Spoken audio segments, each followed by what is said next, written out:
कोल्हापूर महानगरपालिकेच्या सार्वत्रिक निवडणुका जवळ येत आहेत. बदललेले प्रभाग रचना आणि त्यानुसार इच्छुक उमेदवारांच्याकडून केली जाणारी व्यूहरचना याबाबत सर्वच नगरसेवक आणि उमेदवार प्रयत्नशील आहेत. त्यापैकीच भाजपचे अजित ठाणेकर हे देखील त्या दृष्टीने प्रयत्न करत आहेत. आपण त्यांच्याशी बातचीत करणार आहोत.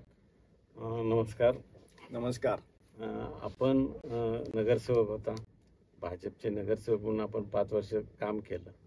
ते काम करत असताना नगरसेवक करण्यापूर्वी आपण सामाजिक कार्य आणि पक्षपातळीवरील भाजपच्या माध्यमातून केलेलं काम याचं स्वरूप कसं होतं? माझ्या तशा सोशल लाईफची सुरुवात 1989 साली झाली. कॉलेजमध्ये असताना अखिल भारतीय विद्यार्थी परिषदेने एक काश्मीरचं आंदोलन केलं आणि त्यावेळेला मी परिषदेच्या संपर्कात आलो आणि तिथनं पुढं विद्यार्थी परिषदेचा कार्यकर्ता म्हणून मी 1995 सालापर्यंत काम केलं. त्यावेळेला शहरात काही मोठी आंदोलनं आम्ही केलेली होती विद्यार्थी परिषदेच्या माध्यमातून. शैक्षणिक धोरणांच्या बद्दल असतील, काही मोठ्या कॉलेजमध्ये चालणाऱ्या गैरप्रकारांच्या बद्दल असतील. त्यातलं एक फार मोठं आंदोलन आमचं गाजलेलं म्हणजे आपलं मेरी वॉनलेस हॉस्पिटलचं आंदोलन होतं. 80 विद्यार्थी अतिरिक्त भरून घेतले आणि त्या विद्यार्थ्यांना ऐनवेळी विद्यापीठानं परीक्षेला परवानगी नाकारली आणि त्याच्यानंतर त्याच्यात खूप मोठं आंदोलन आम्ही केलं. त्या सगळ्या विद्यार्थ्यांना अन्य कॉलेजेसमध्ये सामावून घ्यायला लावलं. ते एक आंदोलन रिमार्केबल त्यावेळेचं आमचं होतं. 1995 साली माझ्याकडं राष्ट्रीय स्वयंसेवक संघाची जबाबदारी आली. 1995 ते 2000 हा प्रवास माझा राष्ट्रीय स्वयंसेवक संघामधला कार्यकर्ता असा झाला आणि 2000 साली मी भारतीय जनता पार्टीमध्ये प्रत्यक्ष कामाला सुरुवात केली. 2000 सालापासून विविध जबाबदाऱ्या घेत आणि प्रामुख्यानं त्यावेळेला विरोधी पक्षात असल्यामुळं आंदोलनात्मक भरपूर कार्यक्रम केलेले आहेत. म्हणजे मला आठवते त्यातलं एक सगळ्यात तसंच मोठं आंदोलन आम्ही 7 दिवस गॅस या विषयावर आंदोलन केलेलं होतं. त्यावेळी गॅसचं प्रचंड प्रॉब्लेम असायचे आणि सलग 7 दिवस रोज एका गॅस एजन्सीच्या बरोबर आम्ही तिथं आंदोलन केलं दारात. शेवटी त्याचा एक क्लायमॅक्स म्हणून आम्ही वळवी नावाचे आपल्या इथं अतिरिक्त जिल्हाधिकारी होते त्यांना भेट दिलेली आहे आणि त्यावेळी जे डिस्कशन झालं 1.5 तासात त्यामध्ये त्यांना आम्ही सांगितलं की तुम्ही काय काय करू शकता. इथपर्यंत ते सगळं झालेलं होतं. असे बरेच कार्यक्रम आंदोलनात्मक झालेले आहेत. हा सगळा राजकीय प्रवासाबरोबरच समिधा प्रतिष्ठान म्हणून माझं स्वतःचं एक ट्रस्ट आहे. त्या ट्रस्टमार्फत अनेक विषय आम्ही चालवतो. म्हणजे प्रामुख्यानं महिलांच्यासाठी काही विषय चालवतो. आरोग्य शिबिरं असतील, दर महिला दिनाच्या निमित्तानं दरवर्षी स्पर्धा घेतो आम्ही वेगवेगळ्या प्रकारच्या. त्याच्यानंतर काही विशेष उपक्रम महिलांच्यासाठी राबवले, ट्रेनिंग साईट असे, किंवा आरोग्य तपासणी बरोबरच हिमोग्लोबिन तपासणी आणि अन्य त्यांच्या सगळ्या तपासण्या. म्हणजे अथाई हॉस्पिटल आपलं नाव घ्यायला हरकत नाही, त्यांच्याबरोबर 11 दिवसांचं आम्ही शिबिर केलेलं होतं. ज्यांना जे टेस्ट करायचं आहे ते तिथं नेऊन टेस्ट करत होतो. अशा प्रकारचे बरेच उपक्रम केले. त्याच्याबरोबर आमचं जे श्रीपूजक मंडळ आहे, शेतकरी निवासिनी अंबाबाई महालक्ष्मी हक्कदार श्रीपूजक मंडळ, या मंडळाच्या माध्यमातून आता गेली 13 वर्ष आम्ही दप्तरांचं वाटप करतो. गरजू विद्यार्थ्यांना भरलेलं दप्तर देतो. हा उपक्रम सातत्यानं आता निरंतर चालू आहे. आणि त्याच्याबरोबर मग कुठं काय भूकंप झाला, पूरग्रस्त असले किंवा अतिवृष्टीग्रस्त असले अशांना मदत करणं, काही अन्य सामाजिक संस्थांबरोबर, म्हणजे आता व्हाईट आर्मी बरोबर आमची एक ॲम्ब्युलन्स आहे. अशा पद्धतीचं बरंचसं काम या सगळ्या वाटचालीमध्ये केलेलं आहे. आपण जे सामाजिक काम केलं ते साधारणपणे पूर्ण समाजासाठी अशा पद्धतीनं त्याचं स्वरूप आहे.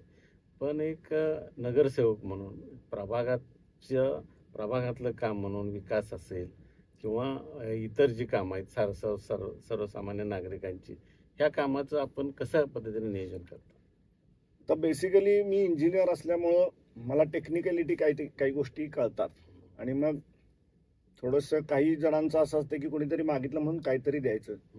तसं माझ्या कामाचं स्वरूप मी होऊ दिलं नाही. मी माझ्या भागातल्या ड्रेनेजचा प्रॉब्लेम होता, ड्रेनेज सिस्टीमचा प्रॉब्लेम होता. माझ्या पहिल्या 2 वर्षामध्ये माझ्या भागातल्या जवळजवळ 70% ड्रेनेज लाईन मी बदलून घेतल्या आणि त्यामुळे आता माझ्या भागात ड्रेनेजच्या कामगारांना किंवा जेट मशीन आपण म्हणतो त्याला खूप कमी काम असते. त्याच्याबरोबर पाण्याचा प्रश्न पहिल्यापासून म्हणजे तो वाढत आला आता, पण त्यावेळेला पण थोडाफार माझ्या भागात होता. त्यावेळी त्याचं नियोजन करून घेतलं. बाकी महानगरपालिका म्हणून माझ्या भागात आरोग्याचा तितकासा फारसा प्रश्न येत नव्हता. कोंडाळेमुक्त प्रभाग पहिल्यांदा माझ्या भागात मी करून घेतला आणि त्याच्यानंतर मग महानगरपालिकेने ती संकल्पना राबवली आणि महानगरपालिका म्हणून अनेक गोष्टी केल्यात. म्हणजे त्याच्यामध्ये 2016-15 साली आमची निवड झाली. 2016 सालापासून सभागृहामध्ये अनेक प्रश्न मांडलेले आपल्याला आपण जाणतात. म्हणजे अगदी त्या HCLचं जे आपलं सॉफ्टवेअर आहे त्या सॉफ्टवेअरपासून CCTVचा सगळा म्हणजे सेफ सिटी प्रकल्पातला फोलपणा आणि त्याच्यानंतर निरंतर घरफाळ्याचा विषय झाला, इस्टेटचा विषय झाला आणि मग थेट पाईपलाईन हा विषय मात्र 2016 पासून मी अजूनही त्याच्यामध्ये आहे. आपण प्रभागात काम करत असताना सर्वसामान्य लोकांची कामं केली, पण एक श्रीपूजक म्हणून महालक्ष्मी मंदिरात आपण काम करतात व बाहेरचे पर्यटक येतात किंवा कोल्हापूर जिल्ह्यातले सुद्धा पण शहराबाहेरचे किंवा आसपासचे लोक येतात, त्यांच्या सोयी सुविधा असतील किंवा इतर जे आहे त्या बाबतीत आपण काय सांगाल? खरं म्हणजे त्या बाबतीत करण्यासारखं बरंच आहे, पण दुर्दैवानं माझा प्रभाग हा मंदिराला लागून असला तरी मंदिर माझ्या प्रभागात नव्हतं आणि काही थोड्या राजकीय कंपल्शन्समुळं अनेक गोष्टी करता आल्या नाहीत किंवा थोडंसं प्रशासनाची त्यातली अजूनही असलेली उदासीनता असेल. जागेचा प्रश्न हा सगळ्यात मोठा होता सगळ्याच गोष्टीमध्ये. एक प्रयोग आम्ही करायचा प्रयत्न केला की म्हणजे ताराबाई रोडला जो दीपक चिवडा आहे त्याच्या मागे एक पब्लिक टॉयलेट होतं, ते आम्ही मोठं करायचा मी प्रयत्न केला, पण दुर्दैवानं अन्य एका लोकप्रतिनिधींनी त्याच्यामध्ये जरासं वितुष्ट आणून ते थांबवलं कोर्टात जाऊन प्रकरण. पण त्यामुळं प्रामुख्यानं स्वच्छता याच्यावर मी भर दिला आणि ते बऱ्यापैकी करायचा प्रयत्न केला. आता आपण सामाजिक कामातनं किंवा नगरसेवक म्हणून असेल किंवा पक्ष पातळीवर असेल हे काम करत असताना शहराचे म्हणून काही प्रश्न आहेत, प्रभागाचे जसे असतात तसे, आणि ते आपण मांडत आलाय, नाही असं नाही. काही घोटाळे असतील किंवा काही सुविधा पाहिजे ज्या पूर्ण शहरासाठी हवेत, असे काही तुम्हाला जाणवल्या का किंवा 5 वर्षात काम करत असताना की ते हे झालं पाहिजे आणि होत नाही? तसं बघितलं तर म्हणजे माझा विचार थोडासा वेगळा आहे. बेसिक कोल्हापूरचा प्रॉब्लेम असा आहे की लोकप्रतिनिधींची मानसिकता. लोकप्रतिनिधी हा केवळ त्याच्या वॉर्डाचा नाही आहे, तो शहराचा लोकप्रतिनिधी आहे. हे जोपर्यंत इथले लोकप्रतिनिधी म्हणजे नगरसेवक समजून घेत नाहीत तोपर्यंत काही प्रॉब्लेम परसिस्टंट राहणार कोल्हापुरात, किती काही केलं तरी. त्याच्याबरोबर प्रशासनात आत्ता जे अधिकारी येतात त्यांची पण उदासीनता कमालीची आहे. म्हणजे प्रशासनाचं एकूण जर कोल्हापुरातलं बिहेवियर बघितलं तर ते थोडंसं असू दे आपण जायचं आहे अशा पद्धतीचं मला दिसलं. म्हणजे एक फक्त अभिनव चौधरी तेवढे होते की ज्यांनी स्ट्रॉंगली काही गोष्टी करायचा प्रयत्न केला, पण राजकीय याच्यामध्ये आम्ही कायम विरोधी पक्षात होतो. अनेक मुद्दे मांडले. कोल्हापुरातला डीपीचा प्रश्न फार मोठा आहे. म्हणजे कोल्हापुराचा डीपी आपला झाला 2002 साली तो मंजूर झाला, पण आजता गयात त्यातले सगळे रस्ते पूर्ण झालेले नाही आहेत अजून. आता आपण पुढच्या डीपीचं काम करायला लावलंय. मागच्या डीपीतली अनेक आरक्षणं उठवली गेली तेही आपल्याला माहित आहे. पार्किंगची समस्या, ही समस्या साकल्यानं कोणी बघितलं नाही. आता जे कंजेशन कोल्हापुरात वाढलंय याचं कारण रोड वायडनिंग झालेलं नाही. ह्या सगळ्या गोष्टीवर फक्त पॉलिटिकली विचार न करता शहराचे प्रश्न म्हणून बघायला आपल्याकडं थोडंसं कमी आहे. म्हणजे एकूणच सगळ्याच लोकप्रतिनिधीमध्ये असा विचार होत नाही. सुशोभीकरणाचे अनेक प्रकल्प होत आहेत, पण असा कॉम्प्रिहेन्सिव्ह शहराचं स्ट्रक्चर एक उभं करायचं आहे म्हणून काही बसलेत सगळेजण आणि एकत्रित विचार झालाय, असं दुर्दैवानं कोल्हापुरात होत नाही. बाकी प्रश्न मांडणं हा विषय वेगळा, सोडवण्यासाठी जे आवश्यक आहे ते सध्या कोल्हापुरात होत नाही. पहिले बरेच वर्ष लोकशाही होती, सभागृह होतं, लोकप्रतिनिधी नगरसेवक होते, लोकांची कामं होत होती. पण त्यानंतर प्रशासक राज्य आला आणि जवळजवळ ते 5 वर्ष चाललं. पण त्यामुळे सर्वसामान्य लोकांची कोंडी झाली. बऱ्याच लोकांना, सर्वसामान्य लोकांना महापालिकेत येताना कसं यायचं, कुठे यायचं आणि कसं काम करून घ्यायचं हे कळत नाही. अशा वेळेला त्यांना हक्काचा आपला माणूस म्हणून नगरसेवक हा आधार असतो. बरोबर. तो आधार आता संपल्यानंतर 5 वर्षाच्या काळात जे लोकांचे जे हाल झाले किंवा काही प्रश्न निर्माण झाले त्या बाबतीतला आपला त्या दोन्हीतला फरक आपण कसा सांगा? खरं म्हणजे आता ते म्हणजे शाप की वरदान असं आहे. आम्ही एकदा निवडणूक लढून 10 वर्ष नगरसेवक राहिलोय. 5 वर्षानंतर सभागृहाची मुदत जरी संपली तरी नागरिकांच्या दृष्टीनं आम्हीच नगरसेवक होतो. त्यामुळे ऑब्व्हियसली सगळे प्रश्न आमच्यापर्यंत यायचे. सगळ्यात जो पहिला अतिशय वाईट विषय झाला तो आमच्याकडनं डेथ सर्टिफिकेट द्यायचा आमचा अधिकार गेला. आमचं सभागृह संपल्यानंतर पहिल्या 6 महिन्याच्या काळात लोकांना फार त्याच्यामुळे मारामारी झाली. म्हणजे कळत नव्हतं कुठं जायचं, कुणाकडनं सर्टिफिकेट घ्यायचं. त्यानंतर हळूहळू ते संपलं. कोविडचा कालावधी हा लोकांच्यासाठी आम्ही नगरसेवक नसल्यामुळे जरासा जास्त गंभीर व्हायची शक्यता होती. सुदैवानं ते झालं नाही. त्याच्यानंतर मग बेसिकली लोकांचे काय प्रश्न असतात, आरोग्य सुविधा, पाणी आणि लाईट, हे 3च विषय असतात. आता लोकांना माहित आहे की कोल्हापुरात इन्फ्रास्ट्रक्चर म्हणजे रस्ते बिस्ते फार मागायचे नसतात, झाले तरी ते असेच होतात, हे लोकांना माहिती आहे. पण पाणी रोजचं मिळालं पाहिजे, स्वच्छता झाली पाहिजे आणि रस्त्यावरचे पथदिवे हे लागले पाहिजे.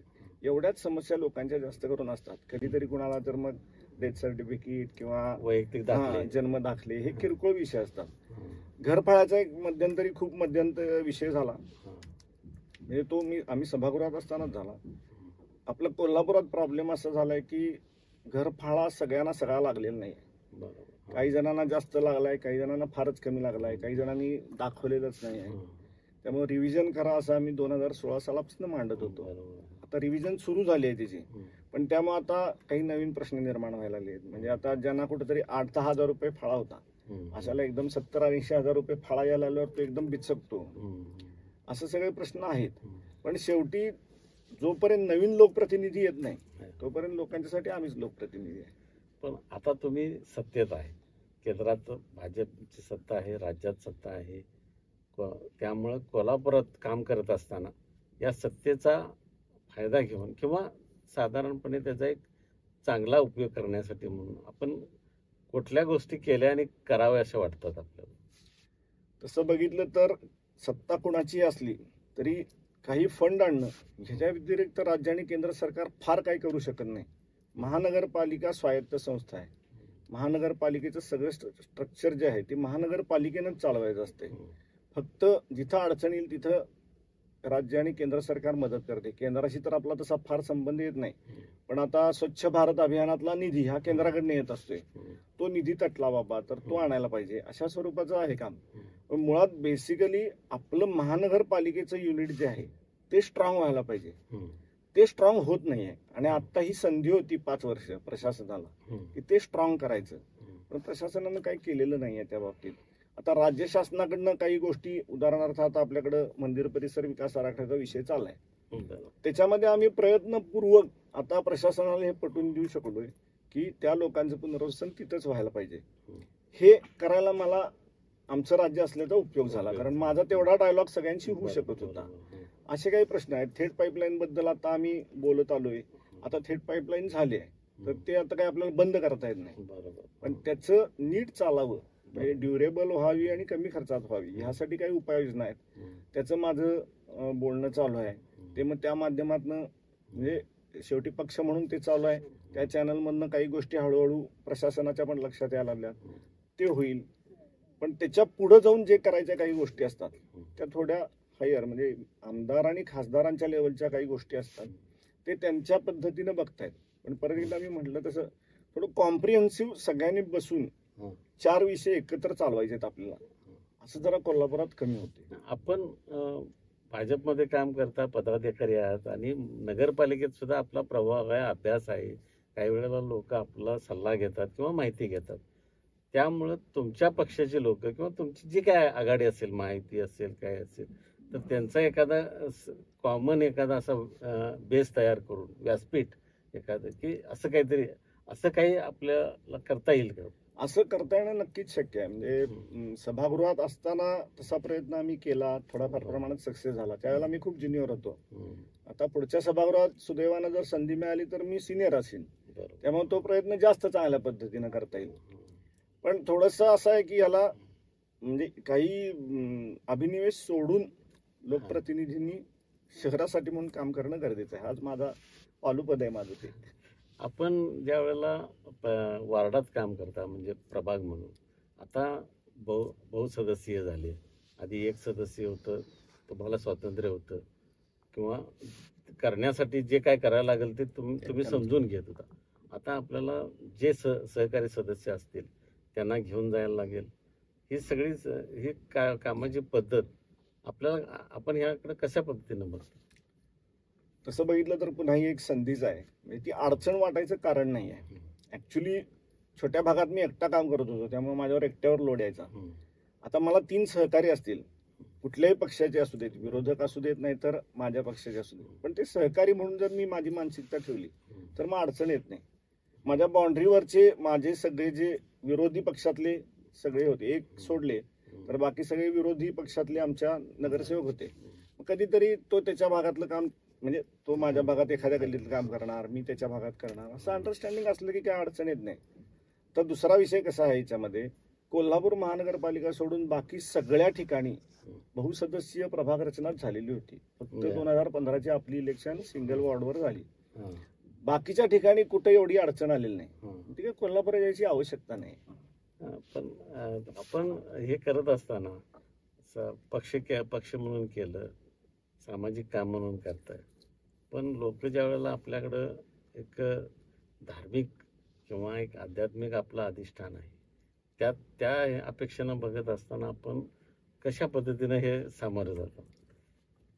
तसं बघितलं तर त्या माझ्या 2 आयडेंटिटी मी स्वतंत्र ठेवायचा प्रयत्न करतोय. मी ज्यावेळी मंदिरात असतोय त्यावेळेला मी श्रीपूजक असतोय, मी मंदिराबाहेर मी कार्यकर्ता आहे.